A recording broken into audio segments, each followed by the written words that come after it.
Any thoughts about change? Change in life, change in love, change in the energies of what we're manifesting?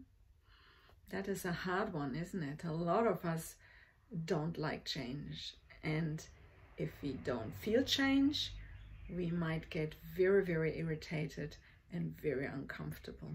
So what is actually going on when we are living a very, very diverse and very, very conflicted life around change in our love lives? My name is Adriane Hartigan von Strauch. I'm living in New Zealand at this stage and channel from my beautiful home here in Devonport. It's winter outside. I live close to the beach, missing Bali to bits, but this is where we are at. This is my venture I'm engaging on. This is our launch week of the Master Matchmakers, a platform I developed during lockdown while being on Waiheke Island during April and May this year. So here we are. I want to come to the theme of day 3 and in the love camp process we are engaging here together over this whole period of helping you to see what your dating and your love life really could look like if you put a little bit more awareness and consciousness into your very own experiences, I guess. So change is very different to what we think of when we think about love. You know, when we hear the word change in love, then many people relate it to separation, to trauma, to needing to give something up, a need not being met anymore, And yet conscious lovers and lovers in transit, those I meet all the time, these are people who just are not happy anymore in their love life the way they are. They want to have a relationship coming in or going out of a relationship, or be more aware to upgrade the experiences they have with their partners or with those they relate to intimately. So here we are assessing the word change a little further.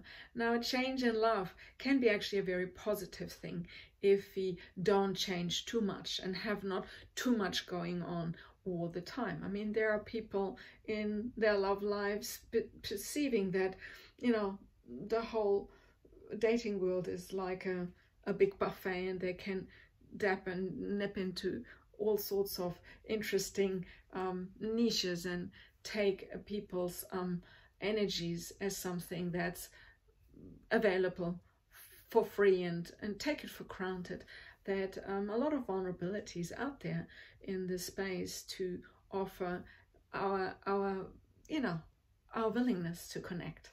So I think change can be very positive in love, but also can become either too overbearing and too much, or too little and too constricting.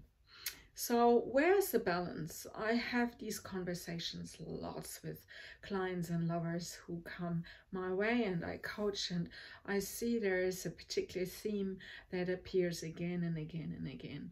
I think it has to do with personal growth. It has to do with the willingness of putting a little bit more effort into our very own personal development.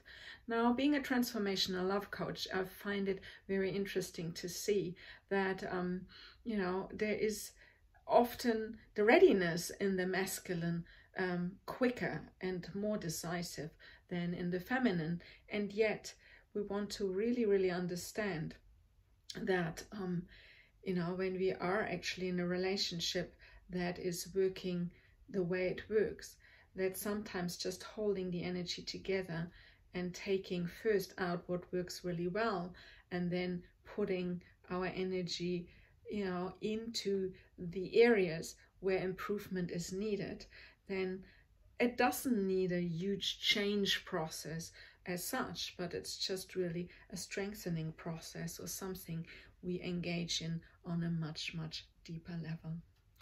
When change is necessary, we usually need to start with ourselves, and we need to be willing to give the other person a signal that we are ready to do that.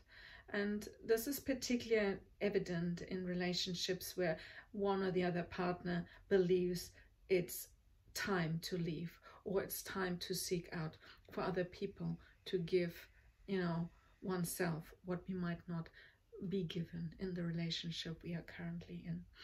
And also the other way around, as singles, we often think that, if we change perspectives and change, lots of people we date, and we are some sort of very, very, willing to experience variety. My experience is as well, if you don't give someone enough time, and important time, to open up and to show us what really his or her strengths are, and their willingness to engage and to deeper connect, then we're missing out on great opportunities. So the inborn difficulty with change lies in a time before our birth, and that's something I will discuss on another occasion, when I will invite you into the opportunity to do a particular event with me that will give you the opportunity to assess where in your life and where in the past and in your pre-birth process something happened that distorted a healthy connection to change. So becoming a change agent without being too inappropriately out there changing all the time, or making it hard for other people to relate to us, because change is such a wanted and needed part of our evolution.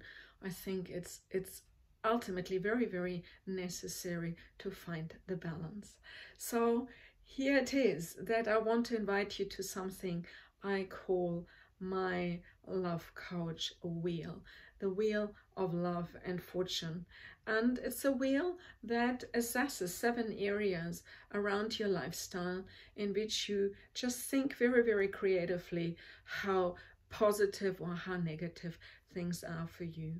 These 7 areas are in a diagram which I will attach to this video, and this video will ultimately just be the introduction to the actual process for you to go through 7 layers of your life, in which your 7 areas of your life, in which you find each 3 points or 3 aspects that work really very positively, and 3 aspects that potentially want change and want transformation.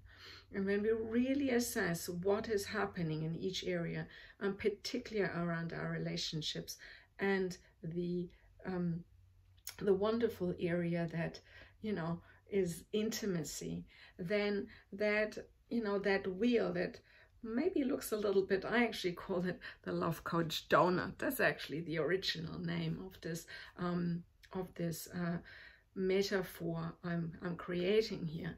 It's that the empty space in the middle is that space we develop into and fill with love and intimacy once we have found that that wholesome balance and mixture of how to pay attention to all areas of our lives in a way that we balance our needs, particularly in these areas where we might have weaknesses or things to improve.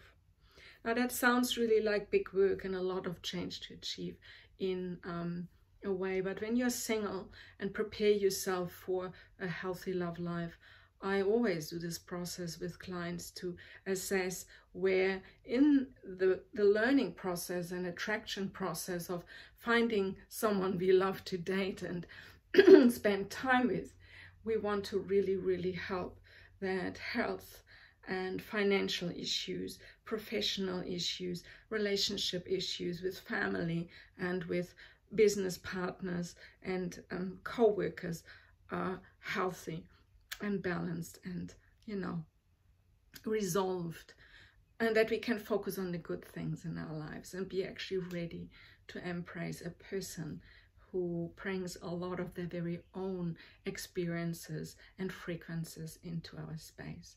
We want to have the energy to hold space for that and to be prepared to create this beautiful ring of this ring of the circle of influence around us and step into this wholesome, center of love and intimacy together with this person, really happily and resourcefully.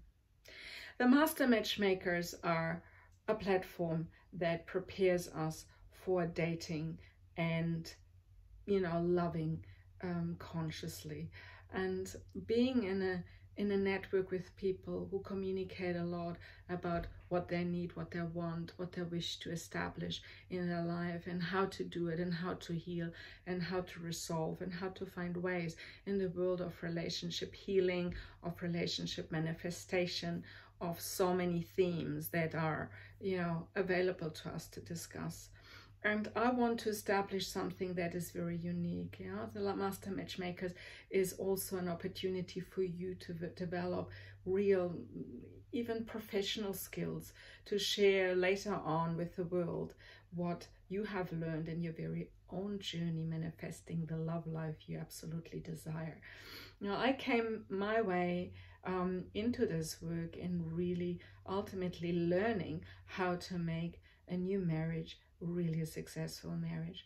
And I took a lot of time and a lot of creativity to find teachers, role models, and mentors I'm still working 10 years later with to make my love life a really fulfilled love life. And even if relationships don't sustain itself, we take the wisdom, we take this beautiful learning and these learning lessons into our lives. And as Catherine Woodward Thomas, my colleague and mentor, is saying, the new relationship doesn't start when the new partner appears. It starts when we end the previous relationship and make a decision to be wholesome and very, very conscious in the process of what we want to recreate and redesign in our life and in our love life for the future with someone we totally, absolutely, 100% resonate with. So this week is a very, very exciting week. We are on the Love Camp. It's day 3. I want to give you more and more to share of my tools, of my wisdom, of my life's work. And please check out the website, themastermatchmakers.com. Look frequently here on the Facebook page of the Master Matchmakers to what we post, what we invite you into. And there will come more and more projects, inclusive the input of professionals and friends and associates, helping us to make this a very lively and a very co-creative and colorful community. Thank you for being here today. I hope that the Love Coach Donut or the Love Donut is inspiring you. If you want to learn more about it and have questions, either text us or book a discovery session and talk to me and my daughter Saskia personally, so that we can help you to make your love life decisions from a very conscious and wholesome place. Namaste, wishing you a wonderful week, and we'll see you at the Master Matchmakers very soon.